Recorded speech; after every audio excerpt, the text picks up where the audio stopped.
The memorial service was held in space between Earth's battered fleet and the scarred Velrin planet. Every ship that could still function positioned itself in formation, creating a circle around a field of floating markers. Each marker represented someone who had died in the battle. Commander Daiho stood on the observation deck of the flagship, watching through the window.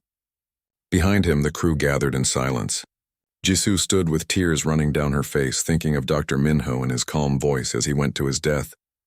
Captain Hieri was there too, her arm in a sling, staring at the markers for her crew members who had not survived. Ambassador Taehyun spoke first. His voice transmitted to every ship and down to the planet below. "We gather here to honor those who gave everything. They came to this system not for glory or profit, but because someone asked for help.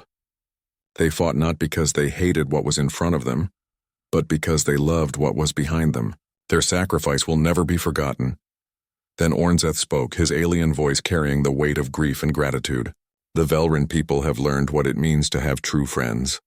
These humans, these warriors from the Death World, they taught us that courage is not the absence of fear. It is acting despite fear. They taught us that sometimes the right thing to do is also the hardest thing to do.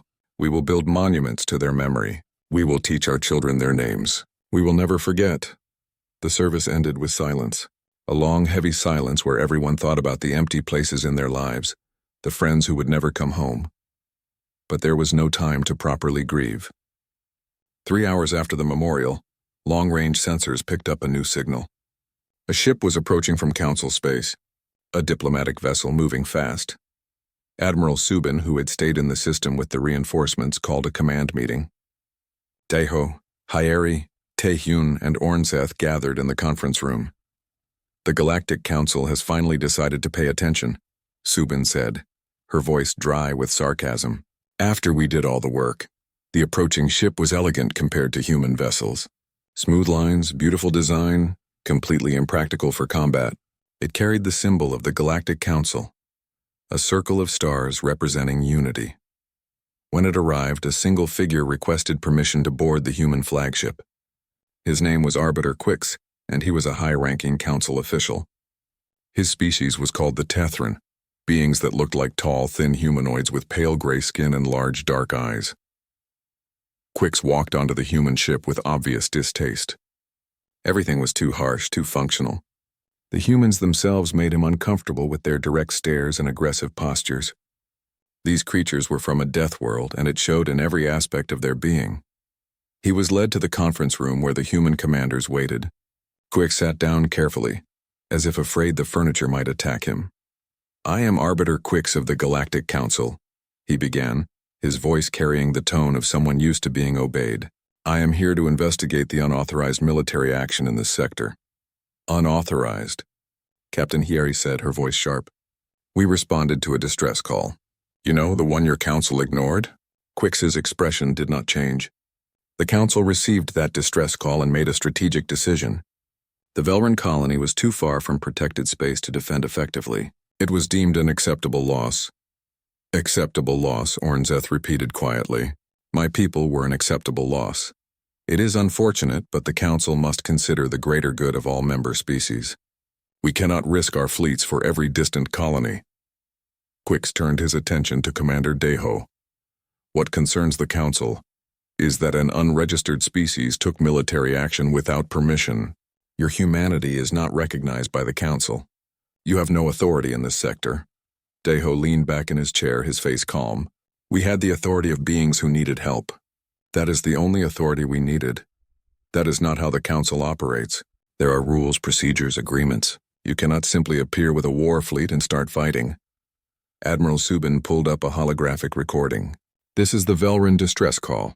It was sent 4 days before we received it. The council had 4 days to respond. You chose not to. We chose differently.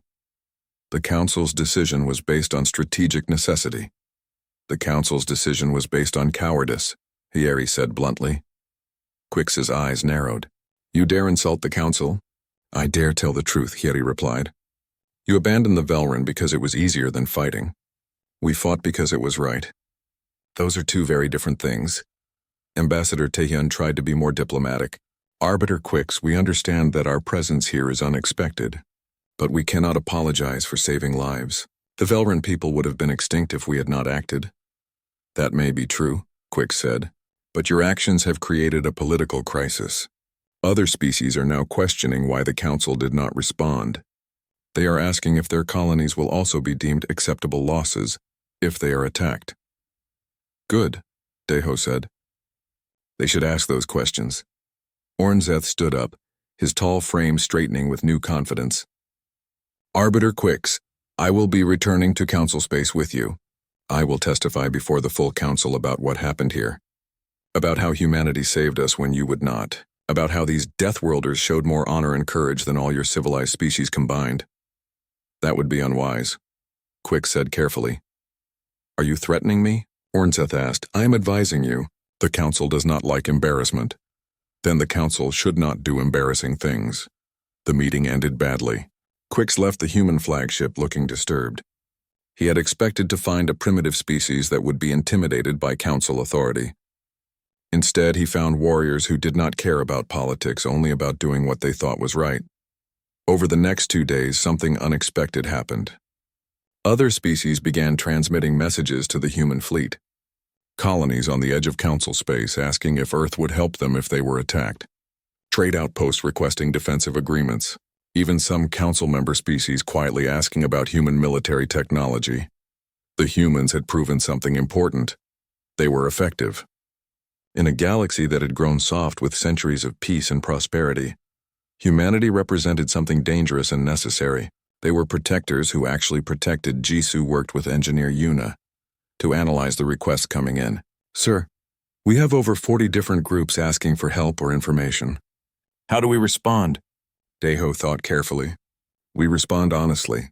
We tell them that Earth is interested in helping species that need protection, but we also make it clear that we do not follow Council rules. We operate by our own principles. That will make the Council angry, Taehyun warned. The Council is already angry, Admiral Subin said. We might as well give them a good reason. A week after the battle, another message came through. This one was from deep inside Council space. It was marked urgent, and it came from a species called the Yonim. Their transmission was simple and terrifying. The Krethic swarm has entered Council territory. We need help. Please respond. The command staff gathered to review the message. The Yonim colony was much closer to the Council's main worlds. If the Krethic attacked there, it would force the Council to act.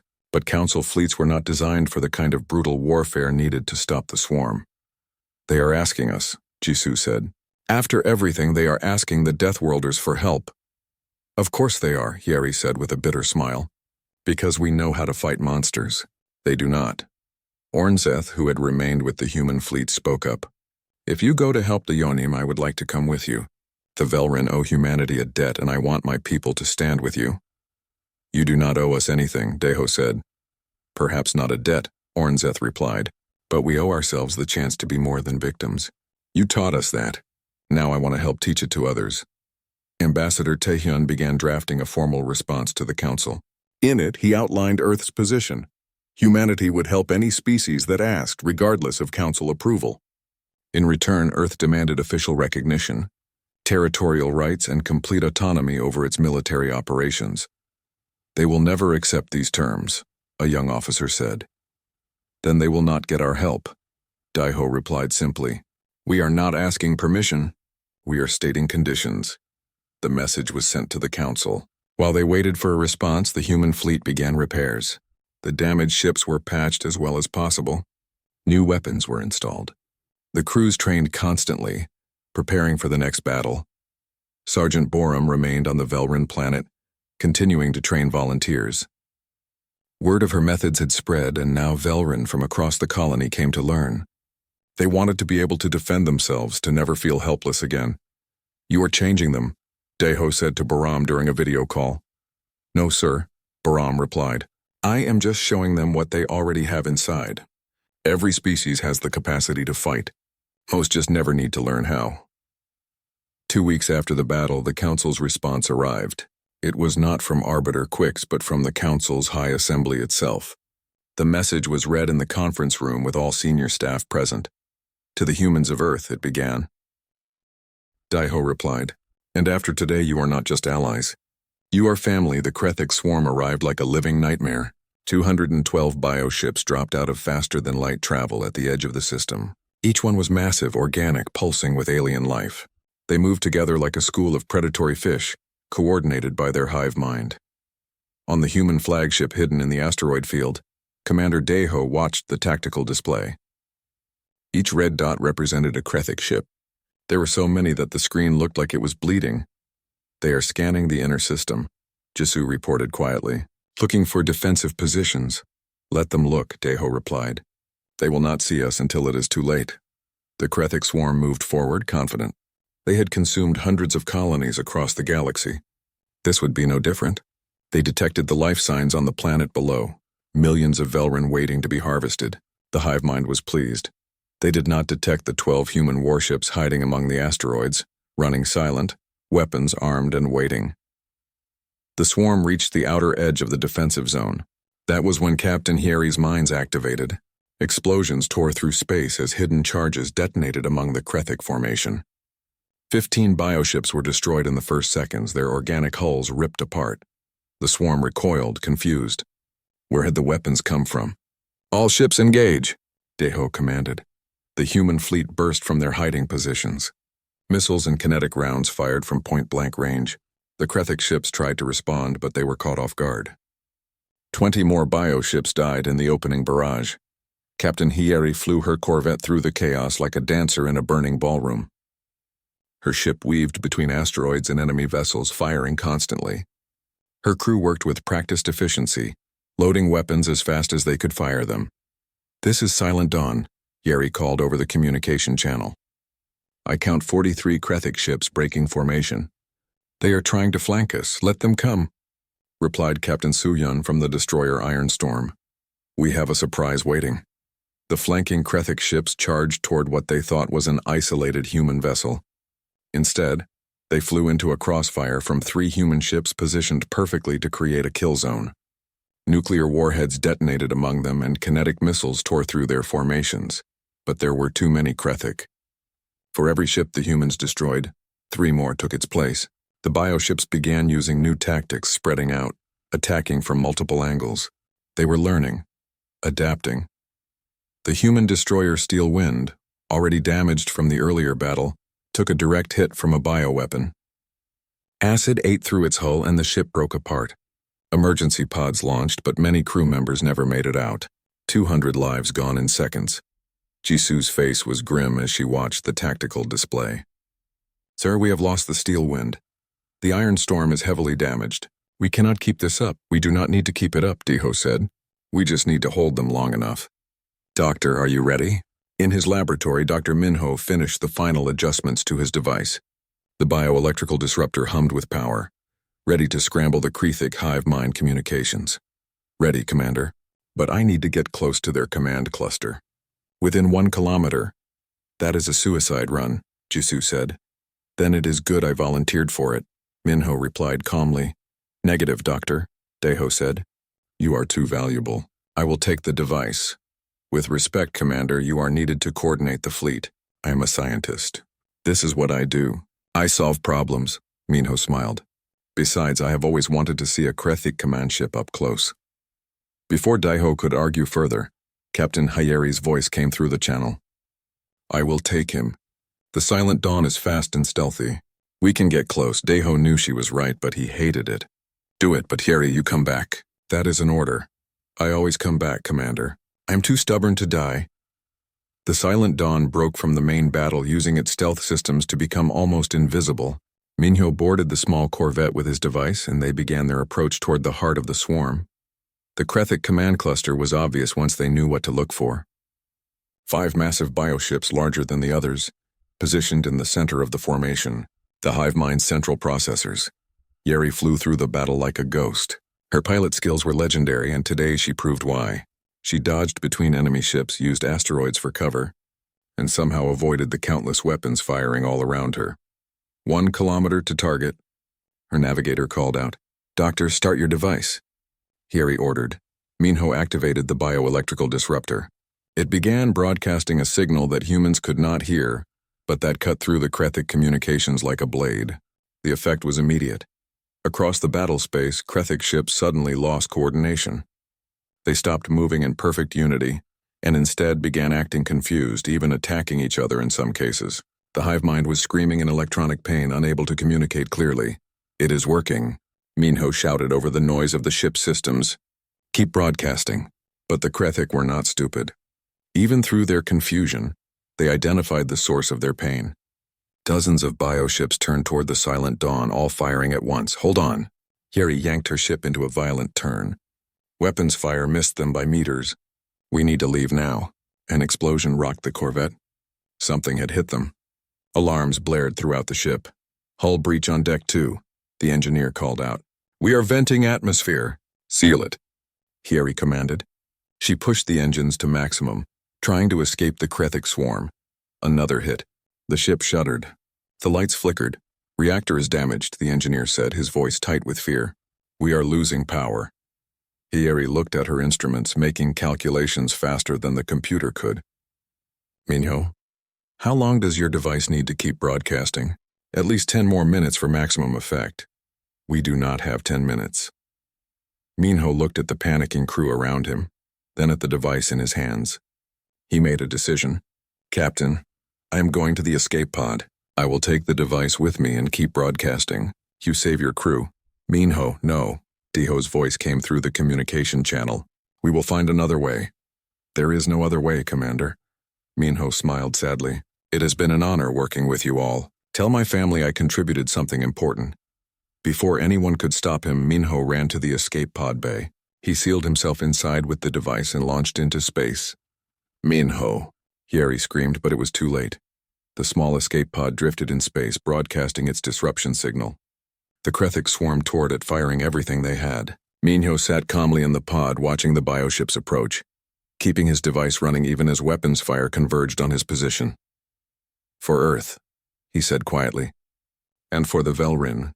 The pod was destroyed in a ball of fire. But those 10 minutes changed everything. The human fleet used the Krethic confusion to devastating effect.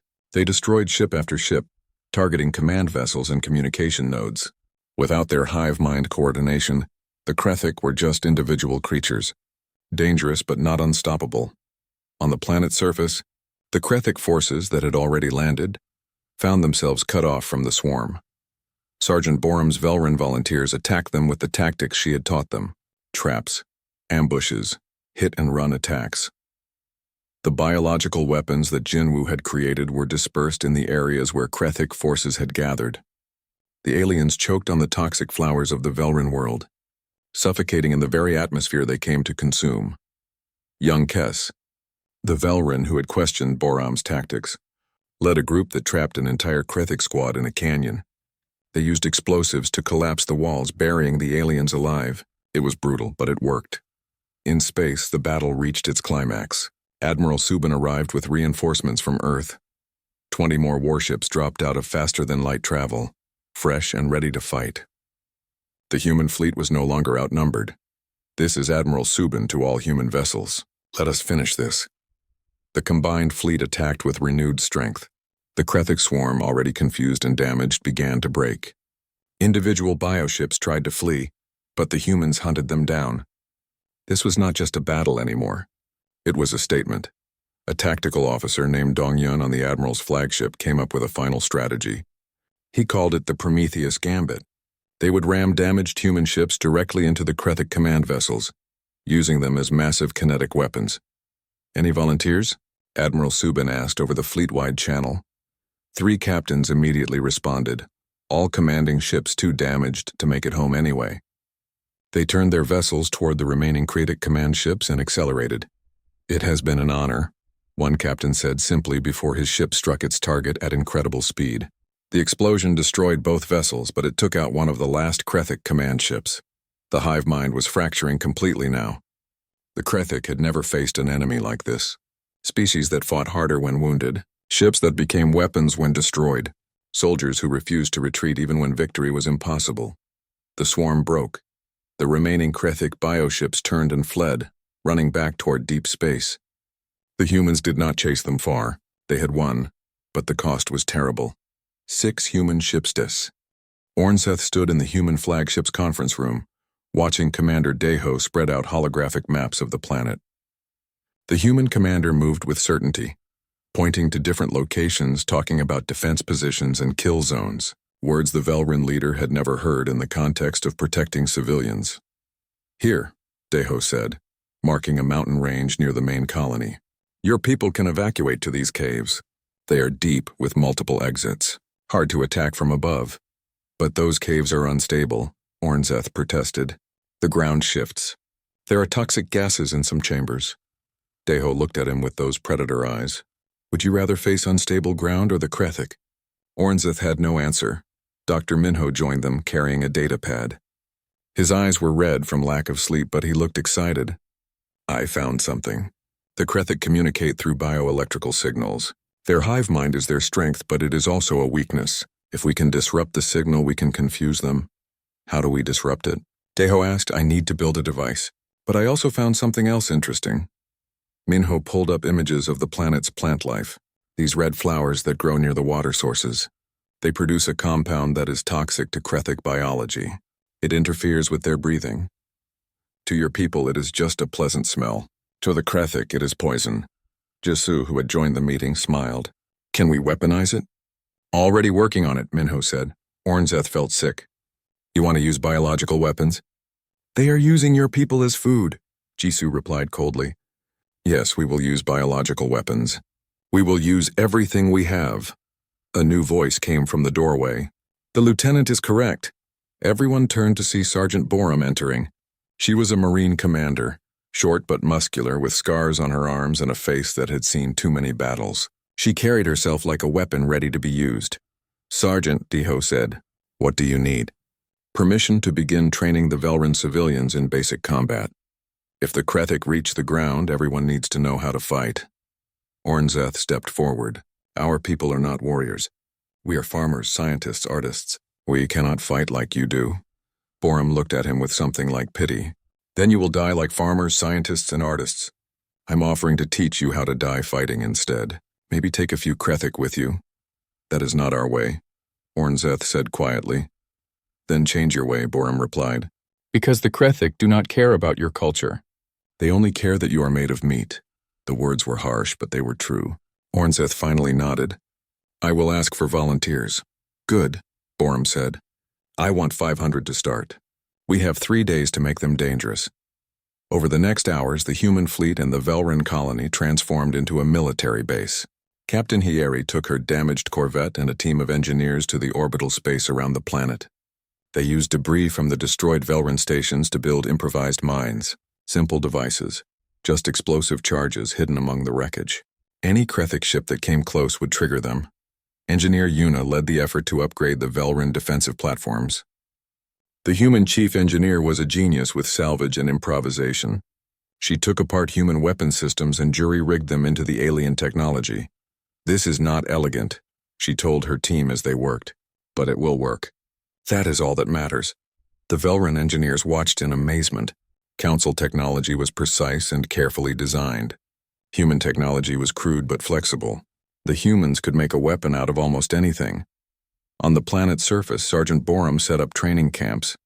Over 700 Velrin civilians volunteered, more than she expected. They were terrified, but they were also angry. The Krethik had killed their families, destroyed their homes. They wanted to fight back. Borum divided them into groups. "Listen carefully," she told the first group.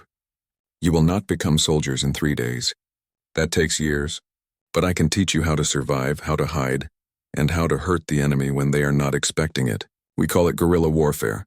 She showed them how to set traps. Simple things like holes covered with weak material, tripwires connected to alarms, places to hide and ambush from. The Velrin were shocked by these tactics. The council considered such methods dishonorable. "Honor does not matter if you are dead," Borum told them. "The Krethik have no honor. They will tear you apart and use your body to make more of themselves. So we fight dirty. We fight mean. We fight to win." One young Velrin named Kess spoke up. "But these tactics, they are cowardly." Borum walked up to him until they were face to face. "You know what is cowardly? Letting your people die because you were too proud to fight smart. You know what is brave? Doing whatever it takes to protect those who cannot protect themselves. Now, do you want to learn, or do you want to lecture me?" Kess nodded and picked up the training weapon. Dr. Minho worked day and night in his laboratory. He had help from a Velrin scientist named Jinwoo, who understood the local plant life. Together they extracted the toxic compound from the red flowers and concentrated it. If we disperse this in aerosol form, Jinwoo said, it will create a cloud that the Krithik cannot breathe through. How long will it last? Minho asked. Maybe 30 minutes before it disperses, but in that time any Krithik in the area will suffocate. Make as much as you can. We will need hundreds of canisters. They worked together, and Minho found himself impressed by the Velrin scientist. Jinwoo was smart and willing to do what was necessary. Maybe not all council species were too soft to fight. Navigator Sunmi spent her time mapping the system. She found something useful. An asteroid field between the outer system and the planet. The rocks were large and dense, perfect for hiding ships. She brought her findings to Commander Deho. Sir, if we position our ships in this field, we can use the asteroids as cover. The Krethik will have to come through here to reach the planet. We can set up ambush positions. Show me the flight paths, Deho said. Sunmi pulled up calculations. It is dangerous. The asteroids are close together and they move. We would need skilled pilots. But if we can pull it off, we can hit the Krethik from unexpected angles. Deho smiled. It was not a warm smile. Captain Hieri will love this. 3 days passed like minutes. The humans worked without stopping, sleeping only a few hours when their bodies forced them to. The Velrin watched and learned. They saw how humans pushed themselves past normal limits, how they worked through injuries and exhaustion. Ornzeth spent time with Ambassador Taehyun, learning about Earth. What he heard terrified him. Your planet has violent weather? Ornzeth asked. Storms that destroy entire cities? Hurricanes, tornadoes, earthquakes, tsunamis, Taehyun confirmed. Yes, they happen regularly. And predators that hunt your people? We used to have many. We hunted most of them to extinction. You killed your own planet's predators? Taehyun shrugged. They tried to eat us. We ate them instead. That is how evolution works on Earth. Everything is trying to survive, and the most adaptable species wins. And diseases? Oh yes, plagues that killed millions. We developed medicine to fight them. Ornzeth was quiet for a long time. Your people have fought for survival every day of your existence. Yes, Taehyun said. That is why we know how to fight. We have been doing it since before we built cities. It is in our blood, our culture, our instincts. The Council calls Earth a death world. They are right. But they forget that death worlds create survivors. They create fighters. I am beginning to understand, Ornzeth said. You are not helping us out of kindness. You are helping us because you understand what it means to face extinction. We are helping you because it is the right thing to do, Taehyun corrected. But yes, we understand your situation better than the Council ever could. They have lived in safety for so long they forgot what it means to really fight for survival. On the third day, the long-range sensors detected the Krethik swarm, over 200 bioships, moving toward the planet like a dark tide. Commander Deho called a meeting with all ship captains and key personnel. The conference room was crowded with humans and a few Velrin, including Ornzeth. They will be here in 8 hours, Deho said. Everyone knows their positions. Everyone knows the plan. This will be the hardest fight any of us have faced. We are outnumbered almost 20 to 1. But we have advantages, Captain Hieri added. They do not know humans. They do not know how we fight. They expect prey. We will show them predators. Sergeant Borum spoke for the ground forces. My Velrin volunteers are as ready as they can be. They are scared, but they are willing. That is enough. Dr. Minho held up a device the size of his hand. The bioelectrical disruptor is ready. If I can get it close to the Krethik command cluster, it will scramble their hive communications. They will be confused, easier to kill. Jisoo checked her weapons display. All ships are fully armed. We have enough ammunition for one major engagement. After that, we fight with whatever we have left. Deho looked around the room at the tired, determined faces. The Galactic Council abandoned these people, but we did not. Today we show the galaxy what humans do when someone needs help. We fight. We endure, we win, not because it is easy, but because it is necessary. Commander, Ornzeth said quietly, whatever happens, the Velrin will remember. You came when no one else would. We came because that is what neighbors do. The signal came through at 0300 hours, weak and desperate. It traveled across empty space for weeks before reaching the human listening post on the edge of the solar system. The message was simple. Help us, please, anyone. Commander Deho stood in the command center, staring at the translated message on the screen. His gray uniform was wrinkled from a long shift, and his dark eyes showed the tiredness of a man who had seen too many years of service. Around him, younger officers worked at their stations, their faces lit by the blue glow of monitors. "Play it again," Deho said quietly. The communication officer, a young woman named Jisoo, pressed a button. The alien voice filled the room, high-pitched and trembling with fear. The translation software worked in real time, putting human words over the strange sounds. "This is Velrin Colony 7. We are under attack. The Krethik have come. They are consuming everything. Our defenses have fallen. We sent messages to the council 3 days ago. No one has answered. Please, if anyone can hear this, we have children here. We have families. Please help us." Then silence, just the empty noise of space. Jisoo turned in her chair to face Deho. "Sir, I checked with command. The Galactic Council received this message 4 days before we did. They have not responded." Deho's jaw tightened. He had spent 20 years in Earth's military, fighting pirates and dealing with hostile colonies. But this was different. This was not human business. The Galactic Council had made that very clear when they refused to acknowledge Earth's existence. As far as the Council was concerned, humans were too violent, too dangerous to be part of civilized space. "Where is this colony?" Deho asked. A young man at the navigation station called out, "Sector 447, sir." "It would take us 16 days at maximum speed." "What do we know about these Krethik?" Dr. Minho stepped forward from the back of the room. He was a civilian scientist attached to the military, a man who studied alien life forms. He adjusted his glasses and pulled up a holographic image. It showed a creature that looked like an insect mixed with something worse. Sharp limbs, too many eyes, and a mouth full of cutting edges. "The Krethik are a hive species," Minho explained. "They travel in swarms, consuming biological matter to reproduce. They are not interested in communication or trade. They only want to feed and spread. Most species consider them the worst threat in known space." "And the Council is not responding?" Jisoo asked, her voice angry. Minho shook his head. "The colony is too far from Council space. They would need to send ships through dangerous territory. The Council prefers to write off distant colonies rather than risk their fleets." Deho walked to the viewing window. Outside, Earth hung in the darkness, blue and beautiful. His home? A planet the Council called a death world because it was too dangerous, too hostile. Constant weather changes, aggressive animals, diseases, natural disasters. According to the Council, humans should never have survived, let alone built spaceships. "Get me Admiral Subin," Deho said. The communication screen flickered to life. Admiral Subin appeared, sitting in her office on the military space station above Earth. She was older than Deho, with short gray hair and sharp features. She looked like she had not slept in days. "Commander," she said, "I assume this is about the Velrin distress call." "Yes, Admiral." "What are our orders?" Subin was quiet for a moment. "Officially, we have no orders. This is not our territory. The Council has not asked for help. If we intervene, it could cause political problems." "And unofficially?" Subin almost smiled. "Unofficially, I have 12 ships that are ready for a long-range mission. The Expeditionary Fleet. They are fast, well-armed, and their crews are experienced. If a commander wanted to take them on a training exercise far from Earth, no one would stop him." Deho understood. The Admiral was giving him permission without actually giving orders. If things went wrong, she could deny everything. But she was also giving him the tools to save lives. "Thank you, Admiral," Deho said. "Commander," Subin added, her voice serious, "the Council has never seen humans fight a real war in space.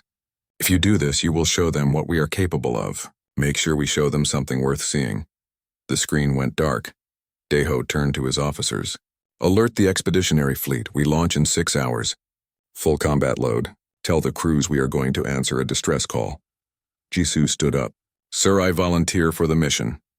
"You are barely 23 years old, Lieutenant." "Yes, sir. And I am also the best weapons officer in the fleet. You will need me." Deho looked at her determined face and nodded. "Get to your station on the flagship. We leave before sunrise." The next hours were chaos. 12 warships came online, their reactors burning hot. The crews loaded weapons that the Council considered too brutal for civilized warfare. Kinetic missiles that could tear through armor, nuclear warheads, electromagnetic pulse bombs. boarding pods designed to punch through enemy hulls so Marines could fight inside. Captain Hieri arrived at the docking bay with her crew. She was assigned to the Silent Dawn, a stealth corvette designed for quick strikes. Hieri was known for being fearless and slightly crazy. She had short black hair and a scar across her left cheek from a pirate boarding action 2 years ago. "I hear we are going to start a war," she said to Deho as she passed. "We are going to stop one," Deho replied. "Even better." Dr. Minho boarded the flagship with cases of equipment. He would study the Krethic if they could capture any. He would find their weaknesses. That was his job. Ambassador Taehyun also joined the mission. He was young for a diplomat, only 30 years old, and he looked uncomfortable in his formal clothes surrounded by soldiers. But he was smart and calm under pressure. If they made contact with the Velrin, they would need someone who could talk without shooting first. The fleet launched as Earth's sun rose behind them. 12 ships accelerating away from home, heading toward a fight that was not their responsibility. In the command center, Deho watched the planet shrink behind them. Jisoo sat at the weapons station, running checks on the missile systems. Minho was in his lab studying data about the Krethic. Ambassador Taehyun sat quietly in the corner, reading everything he could about Velrin culture. 16 days to the colony, the navigator called out. Deho nodded. 16 days to prepare. 16 days to figure out how to fight an enemy that terrified the entire galaxy. All ships, this is Commander Deho. We are going to do something the Council will not. We are going to answer a call for help. We are going to fight for people who are not our own. And we are going to show the galaxy what humans do when someone asks for help. The communication channels filled with responses from the other ships. Acknowledgements, confirmations, and from Captain Hieri, a simple message. Let them see what Deathworlders can do. The fleet jumped to faster than light speed, disappearing into the dark, racing toward a distant colony that did not know help was coming. The human fleet dropped out of faster than light travel at the edge of the Velrin system. What they saw made even the experienced crews go silent. Commander Deho stood on the bridge of the flagship, staring at the tactical display. The Velrin colony orbited a blue-green planet that should have been beautiful. Instead, it was surrounded by wreckage. Pieces of destroyed orbital stations drifted in the void. Defense satellites hung dead in space, their weapons torn apart. And everywhere there were the Krethic ships. "Count?" Deho asked quietly. 43 bioships, Jisoo reported from the weapons station. Her voice was steady, but her hands gripped her console tight. "They are organic vessels, sir. Grown, not built. Readings show they are still alive." Dr. Minho leaned over his scanner, his face pale. "Those are not just ships. Those are flying creatures. The Krethic grow them, pilot them, and when they are damaged, they heal. Like wounds closing on skin." Captain Hieri's voice came through the communication channel from her corvette. "Command, this is Silent Dawn. I have visual on the planet's surface. Multiple landing sites. The Krethic are on the ground. I am reading, oh no, I am reading thousands of life signs being moved into their ships. They are harvesting," Minho said, "taking the Velrin population as biological material." Deho's fists clenched. "All ships, battle formation. Weapons hot. We are going in." "Sir," Ambassador Taehyun spoke up from his position. He looked nervous but determined. "Should we not try to contact the Velrin first? Let them know we are here to help?" "They will know soon enough," Deho replied. The 12 human warships moved forward in a tight formation. The Krethic bioships noticed them immediately. The alien vessels turned, their organic hulls pulsing with strange light. They moved like swimming creatures, graceful and terrifying. The Krethic attacked first. Bioweapons shot across space. Acid projectiles that could eat through metal. Living missiles that changed direction to chase targets. Clouds of spores that tried to attach to ship hulls and bore inside. The human ships opened fire in response. Jisoo's fingers flew across her weapons console. "Firing kinetic missiles!" The missiles launched. Simple weapons compared to Council technology. Just metal rods accelerated to incredible speeds. But when they hit the Krethic bioships, they punched straight through the organic armor. The alien vessels screamed, a sound that somehow transmitted through space, picked up by the human sensors. "Nuclear warheads away," Jisoo continued. "Detonation in 5 seconds. The nuclear explosions lit up space like new suns. 3 Krethic ships were caught in the blast. Their bodies burned away in an instant. The other alien ships pulled back, confused. The Council species never used such weapons. Too dangerous, too barbaric. But humans were from a death world and they brought death world weapons. Captain Hieri saw her opening. "This is Silent Dawn. I am going in close." "Hieri, wait for support," Deho ordered. "No time, Commander." "Trust me." Her corvette shot forward using its stealth systems to disappear from most scanners. She flew straight into the Krethic formation, weaving between the bioships. Her crew fired at point-blank range, their weapons tearing into the alien hulls. One Krethic ship grabbed the Silent Dawn with a tentacle-like appendage. It started to pull the small human vessel toward its mouth, a massive opening filled with grinding teeth. Hieri's voice was calm on the channel. "Engineering, overload the starboard reactor. Vent it in 3 seconds." "Captain, that will damage our ship," her engineer replied. "Do it." The reactor overloaded and superheated plasma vented directly into the Krethic ship holding them. The alien vessel released them immediately, its tentacle burned away. The Silent Dawn spun away, damaged but alive. "You are insane," Deho said over the communication channel. "I am effective," Hieri replied. "There is a difference." The human fleet pushed deeper into the system. They destroyed 6 more Krethic ships, but the battle was brutal. The Steel Wind, one of the human destroyers, took heavy damage when acid weapons ate through its hull. 20 crew members died in the attack. On the planet below, Velrun survivors watched the battle from their shelters. They could not believe what they were seeing. Ships from an unknown species were fighting the Krethic, actually fighting them, not running away. Ornzeth, the Velrun colony leader, stood in the underground command center. He was tall and thin with pale blue skin and large eyes. His species was peaceful, evolved on a calm world with few predators. They were unprepared for the Krethic. "Who are they?" Ornzeth asked his communication officer. "Unknown, leader. The ship designs do not match any council species. Try to contact them." The Velrun sent out a signal. After a moment, a response came back. A human face appeared on their screen. It was Ambassador Taehyun, looking young and uncertain but trying to appear confident. "This is Ambassador Taehyun of the Human Expeditionary Fleet. We received your distress call." "We are here to help." Ornzeth stared at the human. "Human, we have no record of your species. How did you receive our call?" "The council did not respond." "The council did not come," Taehyun said simply. "We did, but why?" "We have nothing to offer you. We are dying here." Taehyun was quiet for a moment. "Because you asked for help." "That is enough," the Velrun could not understand. In council space, nothing was done without benefit, without trade agreements and political advantage. These humans had come for nothing?